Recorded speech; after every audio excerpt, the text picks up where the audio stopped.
If you love kebabs, make these kebabs and you will have only empty plates at the end. These kebabs are that good. I'm using chicken keema as always. The vegetables are listed on the screen. The reason I'm using red and green capsicum is just for the color. So if you have only green pepper, use that.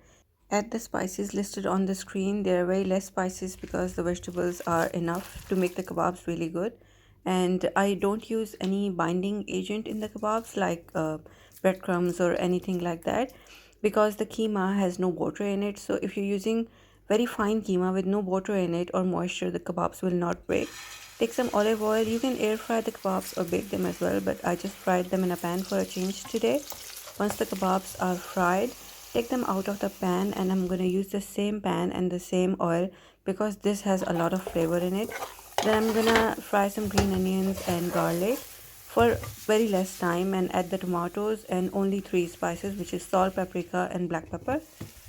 Cover and cook only until the tomatoes are soft. You don't want to make like a proper masala out of it. The tomatoes can be a bit chunky. In the end, press some green chillies on the kebab, cover and simmer for 5 minutes. Enjoy with naan or rice.